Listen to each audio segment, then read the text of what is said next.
Então, é essa atitude que a Escritura nos diz. A quarta coisa, eu estou definindo aqui essa atitude de arrependimento que a Bíblia requer de nós. Falei da metanoia, mudança de mente, falei da tristeza, do nojo, do pecado e da necessidade de retornar para Deus. E aqui, a disposição, quarto lugar, a disposição para você se emendar e corrigir. Esse é a consagração do arrependimento. Isso é a diplomação, vamos dizer, é o ato final, quando existe uma disposição pronta para emendar-se e corrigir. Isso, deixa eu ilustrar a diferença entre remorso e arrependimento verdadeiro. Você sai para almoçar com um amigo e, de repente, conversa vai, conversa vem, você derrama o suco de açaí que ele pediu, sem querer, em cima dele e no paletó dele. Né? Suco de açaí. E ele está indo para o trabalho. Então, o cara que tem remorso, rapaz, desculpa, aí foi sem querer, não tem problema nenhum. Por favor, me desculpe. Né? Esse é o remorso. O arrependido, ele se levanta, ele vai tentar limpar o colega, né, vai ajudar, e ainda diz assim, quem paga a conta sou eu. Então, esse está arrependido mesmo, né? Porque ele vai até o fim. Né? Na hora que mexeu com o bolso, é sinal de arrependimento. Diz, eu pago a conta, pode deixar que eu pague a conta. Então, ele está arrependido mesmo. O outro não vai tomar providência nenhuma, vai dizer, olha, desculpa, tal, foi sem querer, tal, mas problema dele, problema do amigo, o amigo que se vire. Mas quem está arrependido, ele assume a consequência do pecado, e ele quer resolver, ele vai fazer o que ele puder para resolver. Se possível, até trocar de roupa para que o colega, né, vamos trocar de roupa aqui, você vai com minha roupa para o seu trabalho. Então, essa é a última coisa que a penúltima coisa que eu... Não é a última mesmo, sobre o que é esse arrependimento verdadeiro. Ele sempre vai produzir uma disposição para você emendar-se, corrigir e reparar o mal que você fez. Isso pode envolver confissão de pecado, restituição. Lembra de Zaqueu? Zaqueu, de fato, estava arrependido, porque quando ele recebeu Jesus em casa, ele se levantou a uma certa altura e disse, Senhor, se eu roubei alguém, devolvo, e dos meus bens eu dou uma parte aos pobres. Então, como eu disse, quando o arrependimento chega no bolso, que é o órgão mais sensível do corpo humano, então, sinal de que a pessoa já se converteu mesmo. Não é? O arrependimento é verdadeiro, quando a pessoa está disposta a perder, gastar, investir, pagar, restituir. Eu me lembro, antes de me converter, eu tive uma vida muito devassa, muito ruim. Cheguei, inclusive, a fazer assalto à mão armada, né? Eu digo isso abertamente que já faz 30 anos, então já prescreveu. Não adianta você me denunciar, já faz 30 anos. Mas fui bandido. E eu me lembro de, entre as muitas coisas que eu fiz, eu costumava ir para um bar, não é? Costumava ir para um bar lá, tomar cerveja. Era um drive-in. Você chega com o carro e o garçom serve você no carro. Isso tinha em Recife na época, não sei nem se tem hoje. E aí eu me lembro que eu costumava chegar lá, o garçom servia, tal, eu pedia alguma coisa, o garçom saía para buscar e eu ia embora com o carro, né? Não pagava. E tinha um garçom que eu fiz isso várias vezes com ele, né? Aí depois da minha conversão eu voltei lá. João, você se lembra de mim? Claro que eu me lembro de você. Eu disse, João, quanto é que eu te devo de tudo aquilo? Está aqui. Todo o dinheiro que eu fiquei devendo de todas aquelas contas está aqui, estou devolvendo a você agora. O queixo de João veio aqui, ele nunca viu um ladrão arrependido, né?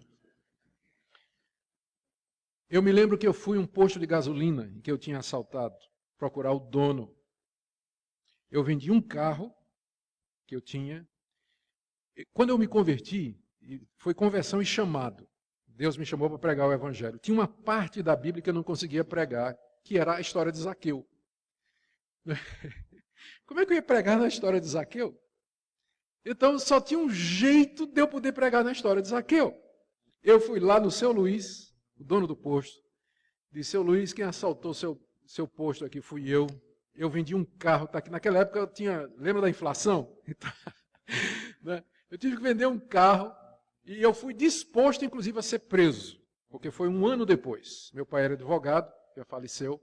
Ele disse, olha, ele pode denunciar você e você vai ser preso. Eu disse, eu não faço questão. Mas eu tenho que tirar isso da minha consciência. E eu tive lá no seu Luiz, Dei a ele uma Bíblia e devolvi o dinheiro. Seu Luiz ficou feliz da vida porque recebeu o dinheiro de volta com juros, ainda ganhou uma Bíblia e disse, vai embora, meu filho. Deus abençoe você. Não me denunciou. E já imagina qual foi o sermão que eu preguei no domingo seguinte, não é? Preguei sobre Zaqueu. O arrependimento verdadeiro, ele produz essa disposição de você assumir as consequências e resolver o que você fez errado, ainda que isso lhe custe. Então, esse é o arrependimento verdadeiro. Quando você encontra uma pessoa que diz, eu estou arrependida, mas ela não está disposta a pagar o preço do arrependimento, aquele arrependimento não é verdadeiro. Tem alguns perigos que nós temos que evitar com relação à experiência do arrependimento. Primeiro, não confunda arrependimento com sentimento. Não confunda. Eu me lembro uma vez que eu fiquei com muita raiva de um outro pastor. Eu era moço, pastor moço. Não quer dizer que depois de velho eu não fico. Eu continuo ficando com raiva de alguém. Mas eu me lembro bem dessa experiência. Um pastor que eu era novinho no ministério, ele me ofendeu publicamente numa reunião lá. E eu estava com raiva dele, muita raiva dele. E eu me lembro exatamente o momento. Eu estava na minha motinha, tinha uma Hondinha 125, estava indo de casa para o seminário da aula, e a minha cabeça estava a 1000 por hora, eu sentindo que aquela minha ação, aquele meu sentimento de ódio contra aquele pastor não era de Deus, mas eu não estava sentindo a menor vontade de me arrepender. Não estava. Você sabe como é isso, né? E é ruim quando chega alguém e estraga, né? Aquele gostinho de você ficar com raiva, né?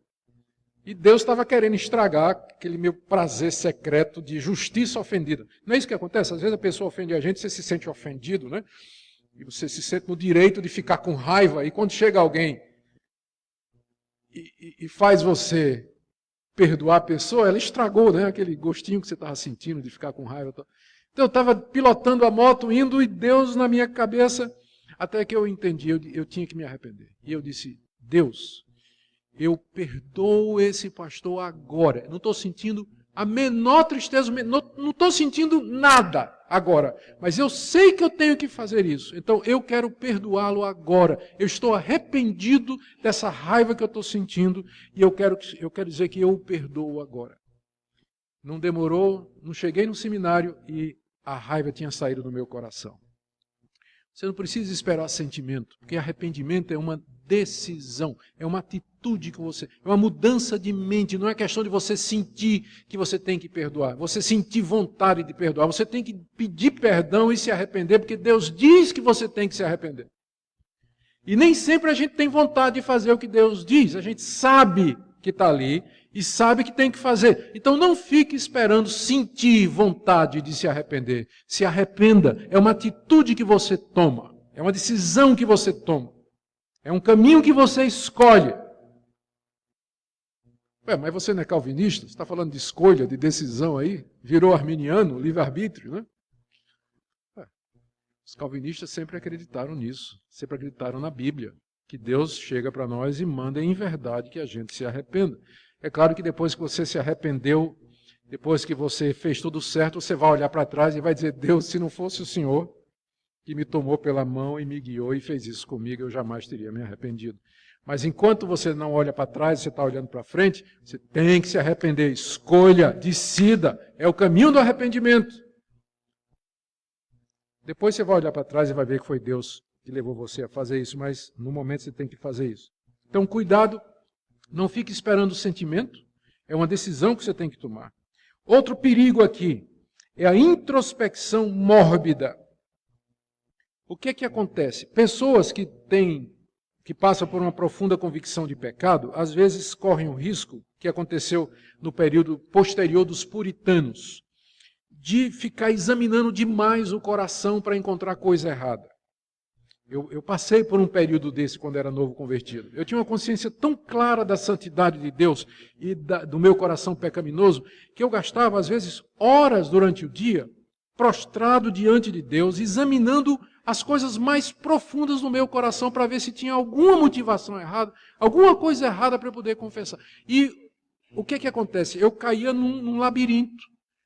como diz o profeta Jeremias, enganoso é o coração, mais do que todas as coisas, e desesperadamente corrupto. Quem conhecerá? Um dos problemas trazidos pelo pecado é que ele afetou a sua capacidade de autoanálise. Por mais maduro que você seja, por mais esclarecido que você seja, você nunca vai conseguir entender completamente as intenções e motivações do seu coração. Então vai ter que ter uma hora em que você vai dizer a Deus, Deus, você vai ter que orar como o salmista, perdoa os meus pecados ocultos. Lembra do Salmo? Que Davi diz assim, Senhor, perdoa os meus pecados ocultos, porque eu não consigo ver tudo de errado que eu faço. Eu não consigo perceber todas as intenções do meu coração. Então já me arrependo aqui a granel, né? A gente peca no varejo, mas às vezes tem que pedir perdão no atacado. Porque você não vai conseguir.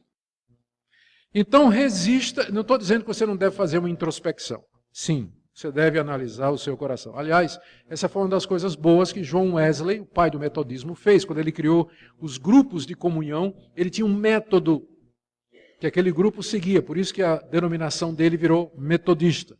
E parte do método era gastar um tempo para você analisar, durante o dia, as coisas erradas que você fez. Você fazia um levantamento diário de todas as suas ações. Isso é bom, mas você pode correr o risco de mergulhar demais no poço sem fundo que é o seu coração. E se desesperar e ficar confuso. Então, se você vai fazer isso, você tem que fazer isso à luz da doutrina da graça e da cruz. Que Deus lhe perdoa. E que você é justificado pela graça, não por obras. Você não é justificado pela introspecção do seu coração. E você não é justificado pela sua capacidade de confessar os pecados. Mas pela misericórdia de Deus em Cristo Jesus. Então não perca de vista a cruz na hora do arrependimento. Senão é desespero. Na hora de você se arrepender, se quebrar diante de Deus, se você não mantiver a cruz diante de você, e o sangue que foi derramado por você, você vai cair no desespero. Por isso que tem muita gente, as seitas exploram isso e criam um sistema de escravidão das pessoas a determinadas regras e normas, que não dá saída. Mas nós temos a liberdade e a alegria que vem do perdão que é dado por Jesus. Bom, gente, última coisa para você lembrar.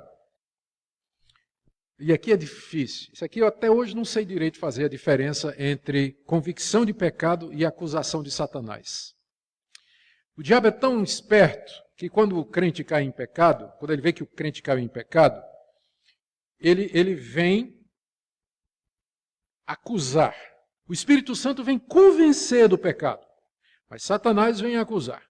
E às vezes você não consegue perceber muito a diferença, porque o Espírito Santo vai dizer assim, é mais ou menos assim, você pecou. Você pecou contra Deus, pecou nisso, pecou naquilo, né? E o Espírito Santo vai nos convencer de que nós pecamos. O diabo vem dizer a mesma coisa. Você pecou. Só que o Espírito Santo vai dizer assim, você pecou, mas Cristo morreu por você. Você pecou, mas se confessarmos os nossos pecados, Ele é fiel e justo para nos perdoar os pecados e purificar de toda injustiça. Você pecou, mas Deus é misericordioso e bom. Ele sabe quem é você. Ele pode perdoar você. É isso que o Espírito Santo vai dizer. Satanás, ele começa da mesma forma. Você pecou. Não tem mais jeito para você. É a 5ª vez que você faz isso hoje. Não tem mais perdão. Você não é nem crente. Nem adianta orar para Deus. Deus está muito furioso com você. Percebe qual é a diferença? A diferença entre convicção de pecado e acusação de Satanás parece muito uma coisa com a outra. É que um mostra a luz no final do túnel, o Espírito Santo. E Satanás não mostra luz nenhuma. Ele leva você ao desespero, à culpa, a não querer orar, a se afastar de Deus, dos irmãos, largar o cristianismo e tudo. Se for assim, isso não é tristeza segundo Deus. Isso é tristeza segundo o mundo. Isso é o diabo fazendo isso para levar você longe de Deus. Mas quando você cai, que vem a convicção de pecado, que vem aquela persuasão de que você errou, mas sempre com esperança, aí é o Espírito de Deus agindo no verdadeiro crente, levando ele ao arrependimento sincero.